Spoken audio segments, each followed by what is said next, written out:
Good morning, Crystal. Good morning. Thank you so much for inviting me in with a cozy cup of tea on this very rainy day. You're welcome. It's This nice is, to have you here. thank you. This is such a lovely space. I love all of the light in here and all of the color. And we were just talking about the resident brands hmm and talking a little bit about how what you did previously in your career has kind of fed into what you're doing here. hmm Do you mind just touching a little bit on that Sure. intersection? So I moved here from San Francisco about 10 years ago, and I really missed the small business, the character that it created. And so I really got involved into entrepreneurship. And I didn't realize until I was much older that entrepreneurship was really what I wanted to do and Hmm. who I wanted to be, but I didn't really know how to go about it. So Okay. through a series of serial entrepreneurial endeavors that some succeeded and some failed, I ended up here. And I have an abundance of riches in that I have a large space. And so one Hmm. of the things I wanted to do was give space to other entrepreneurs who wanted to launch their business but couldn't afford the overhead and the long-term lease requirements Hmm. to get their business started in a retail space. And I also feel like retail is one of those underserved populations because people don't really think about it as this large growth potential. They want the high tech, high growth. Hmm. And small business and retail is kind of that, one of the backbones of our community. Yeah. And so I wanted to give them help in the way that it was hard for me to get started, but I also got a lot of help from the community. So I just wanted to give back. And it also creates a very unique experience when you walk in the store. Yeah, I mean, I feel like I did a lap, a couple, when I came in, and I'm in awe, and I know I'm gonna need to add some buffer time in between this and my next thing because I want to look around.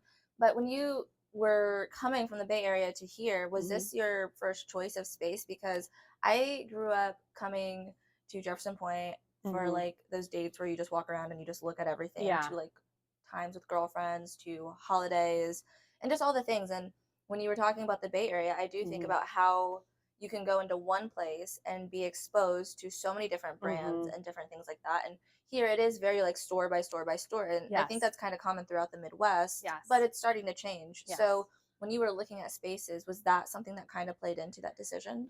No, I mean, I just got kind of lucky. I never thought I would be able to afford or get into Jefferson Point because it is kind of a high end outdoor mall. Mm-hmm. And I was a little bit of a snob coming here because I'm anti mall in San Francisco and in Mm-hmm. Fort Wayne. I'm like pro mall because, it, San Francisco is highly dense. Mm-hmm. And so you don't have a lot of space for a mall. And if you do, it's indoors and it's 5 stories tall. Yes. Here, it is very wide and spread out. Mm-hmm. So you really have to kind of walk to all the different places. But it's, um, I have realized that just in moving here over the years that I don't want to be a snob. And it's rather elitist and limiting. And it's moving to the Midwest has really opened my eyes about how snobby I was. Was it Um, that Hoosier hospitality that yeah, got you? it kind of was, but it's also, I mean, we could get into politics, but it's like the blue and the red is really, there's a lot of purple involved Mm-hmm. and finding that commonality because I was a minority when I moved here from a political perspective, but Mm-hmm. all of my friends, so it's finding that commonality. And I think, a mall is a great place to be. I get a lot of traffic from people who walk by because they went to one of the other stores. And I'm also a destination for people who've never been to this place, Mm-hmm. to this mall, because they live far away, but they want to come to the alcohol-free bottle shop. Yeah. They want to experience it, and then they go shopping around. Mm-hmm. So, it's a win-win for both of us. Yeah. What was the decision that led you to have both product and service in the same space? Customers. They told me Mm-hmm. what they wanted, and so I just kept evolving. I mean, when we opened Swizzle, I had a few shelves with a few products and a big vision and a lot of time to figure it out. And our customers, when I did my pop up downtown, basically said, "We want to try all of your products. We want to have cocktails. We want to sit Mm-hmm. down and hang out." And that's what led me to look for a place that I was going for like 1,000 square feet with a small little lounge. And I ended up with 3,500 square feet Yeah. with a bar, a coffee shop, a bottle shop, Mm-hmm. and this incubator space. So, we just evolve as our customers ask for new things. Mm. There's a couple things I want to get into on that. So you've said incubator a couple of Mm-hmm. times since I've come in, and I want to hear more about what it's like cultivating a space that is an incubator. And then I lost my train of thought. So let's start with incubator. Okay. So entrepreneurship, like I said, was something I wanted to do. I love to help people grow and succeed and find their passion. And a lot of entrepreneurs are very passionate about what they're doing, but they're missing, a skill set or the funding, something like that. And my house backs up to Pat Miller's old house. We're catty corner. Pat Miller is one of the co-founders of Vera Bradley, which is a corporate headquarters, a national company here. Yeah. And I've heard their story about starting Vera Bradley in the basement of that house on a ping pong table, and how they were kind of laughed at and thought how cute these little women are for trying to start a retail handbag business. And they grew it to be, I don't know the numbers, but it is a national company with multiple stores across the world, country. And nobody really cares about retail as much. And so giving them a space here, but also imparting what I've learned along the way, which has really only been about a year in the retail space, but also making connections from, one entrepreneur to another. We're putting gift baskets together for the holidays, and we're having different products from each of the vendors in the different gift baskets. So it's something as simple as the organic soaps with next to the organic candles, organic, not as in certified, but as far as like made from organic materials, with a bottle of champagne or alcohol-free champagne. And, this is the relaxing kit. Yeah. And so we're also using our social media to help promote them. We do pop-ups once a month where they can come in and tell people about their products and how they're made. And then we continue to do social media posts and anything we can to help them promote their brands and their business. Because ideally one day they're either, in multiple stores across, Indiana maybe, or they're selling online, or they have their own store. But you always just need that one place to take a risk on you or to give you that first step. And I want to be that place for them. Yeah, that's so incredible. And I think too, being in a space where they are not the only person on that journey. We were saying resident brands, and I think when I think of residencies and residents, I think of that community that comes from like learning together and growing together. And so I love that you are cultivating that. That's so cool. And the other piece that you had shared was you did this business in this way with the service and the products available because that's what your customers wanted. I think a lot of times as business owners and entrepreneurs, there's a lot of things that our consumers want and a lot of different ways we can go depending on our vision for the business and the brand. What was that like? One, getting information from your customers, and then two, trying to mold that vision with what you were envisioning. Well, it's interesting because the only thing I knew I wanted to do was bring alcohol-free products to the world, or to my community. Yeah. And, there are some founders who are hands-on and some that are hands-off, and I am very hands-on. So for the first 4 or 5 months, I worked the floor, the bar, I stocked, I wash glasses, I do it all. And so, when I do tastings, for example, I get a chance to sit with somebody and talk for 30, 45 minutes. I hear about their journey. I hear about why they're here, their life. I make connections for like, hey, do you know so-and-so? They might be able to help you. And so I just had an opportunity to listen. Listening tours, I didn't have to go anywhere. They came to me. And so it really was just, I want to give people what they want. It's not about me.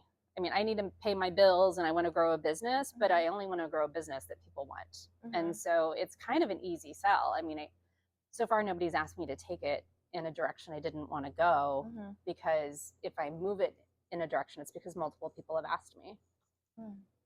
That's very cool. And I mean, I also think that speaks to who you're attracting, because it's so well aligned. And you saying, I haven't been asked to do anything that I don't already kind of want to do. So that's so incredible when it feels like you're reaching the people that you want to be serving and they're coming to you. Yeah. That's awesome. Congratulations. Thank That's you. so cool. Thank you. That is so cool, because I think oftentimes in your first year, you moved in this year, right? In May, In and May. it's November. So So wild. yeah, Oh my word. it's been fast and furious and overwhelming and terrifying and exciting. Yes. All of the feelings all Yes, at all of once. the feelings. All at once.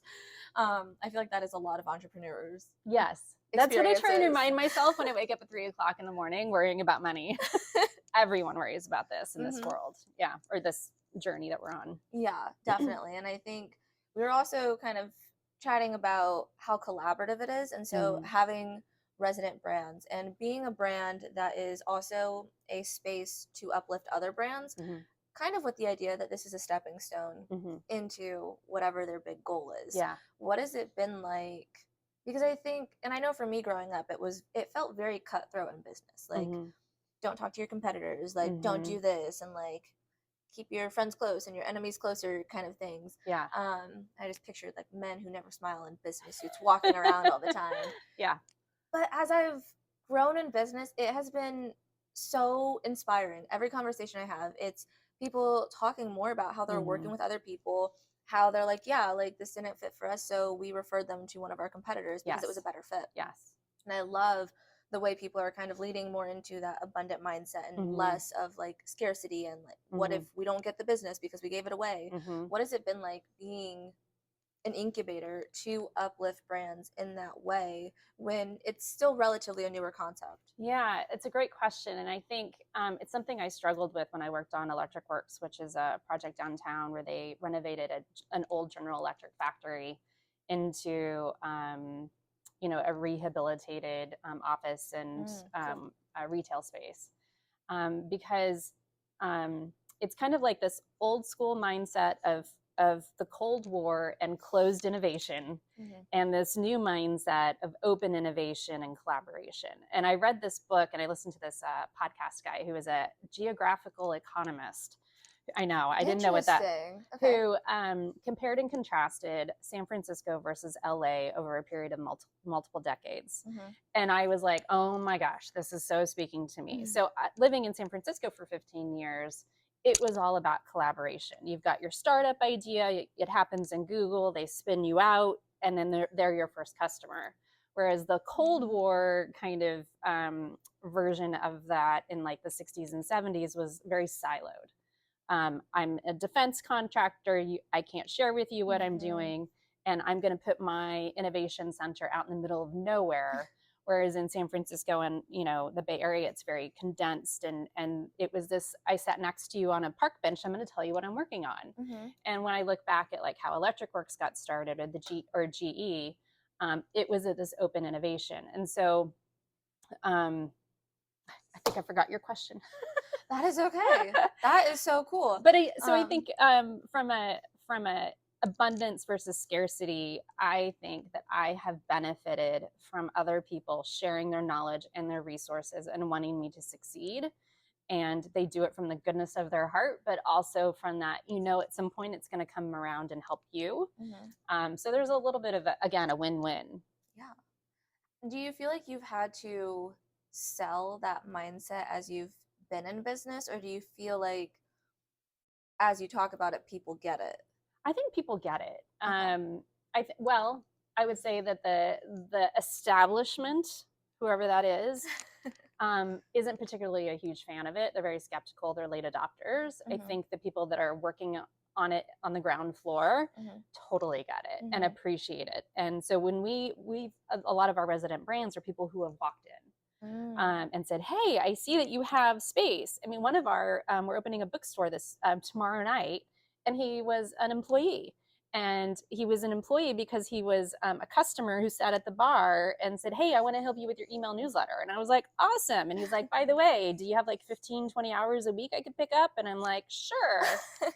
And then I find out he's an author and he reads screenplays for like the Austin Film Festival, Oh my and gosh. he loves books. And I was like, well, I've got these empty shelves over here. Would you like to start a bookstore? Because I feel like that would fit the vibe. And Yeah. he's absolutely. So That is part so of it is cool. also just finding those people, but Hmm. also them being open to it, Hmm. or they're already like driven and passionate and just looking for somebody to take a chance on them. And I'm like, absolutely, because I want people who are serious. Yeah. Oh my gosh. That is so cool. I love that. I love countertop conversations. Like, I feel like I'm a pretty social person. I like Mm-hmm. going out, even if I'm like by myself with a book or just out being a person. Mm-hmm. Because I also feel like when you go out, you should not feel like you have to have a book or something to do. Right. You can just be. That's why Well, I now we added have our that. phones. I try so hard to not look at my phone if Good I'm for at a you. counter. Yeah. Because I'm like, I'm here to experience the environment. Mm-hmm. And that is just incredible to have that open mind, not just when you're already talking with people, but for each conversation, because you don't know what's going to come from that. And I think that's such a beautiful thing. And Mm-hmm. I feel like, especially as we're coming out of this time of having spent like a couple of years being so isolated, Yeah. it's so refreshing. And I feel that people have all these ideas, or we've consumed so much media to that it's, well, what can we do and how Mm-hmm. can we do it Mm-hmm. together and what would it look like if Mm-hmm. X, Y, and Z happened. And I Mm-hmm. think that is so incredible that you are part of that. Wow, I'm I just feel gonna lucky. geek about you for the next like 20 minutes. That's fine. I'm honored. So you talked a little bit earlier about the tech events and all the Mm-hmm. different uses and activities that people are Mm-hmm. able to do in here. Mm-hmm. What has that been like? Because tech is such a hot topic right now, and retail. And I know I read a lot of case studies in business school about online shopping, retail, and I love that you're bringing them together Mm-hmm. in this way. What is it, has that been a priority for you? Because when I was looking at the calendar, I did see there was a lot of tech centric. I mean, there's the women in tech, Fort Wayne tech, you mentioned the AI. Mm-hmm. What has that been like? Well, I never thought I was going to be a retail store owner. Mm-hmm. Like, I haven't worked retail since I was in college, and I needed a job over the holidays. Mm-hmm. But this is kind of where the path, my entrepreneurial journey, led me.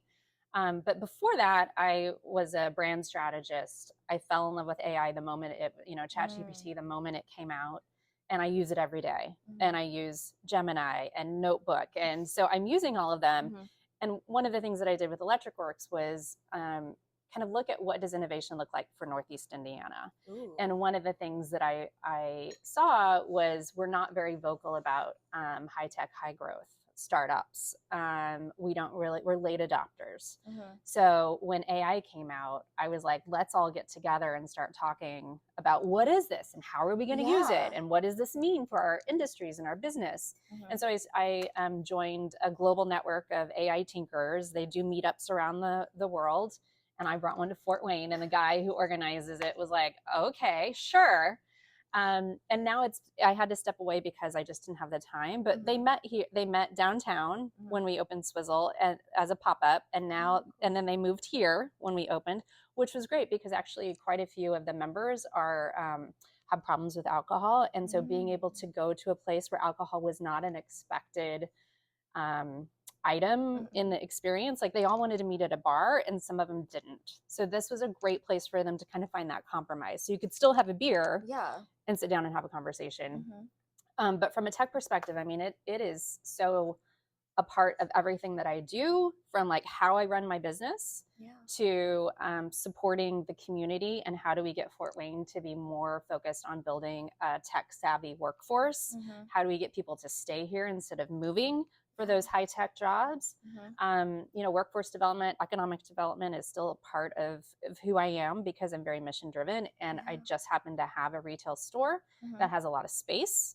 And so we want to be a community hub, whether it's high tech or yoga, or we have a new mama meetup because we have a lot of pregnant or post-pregnant mamas who can't drink or have decided to stop drinking.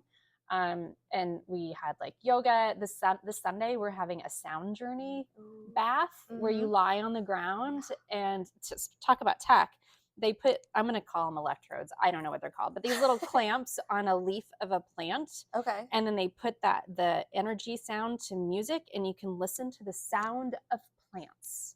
Wow. Right? That is so cool. Like, yeah. And then, so like, it's this tiny little tech, but and it's the hippiest thing I think Fort Wayne has ever done, which I'm like, kudos. And I love that it's happening here. But it's just bringing people in. And, coffee is our top seller. And the alcohol-free beverages is our second. But, technology is so important and part of everything that we do, it would seem odd to me that we wouldn't include that in our events and our community and how we talk about Swizzle. Yeah.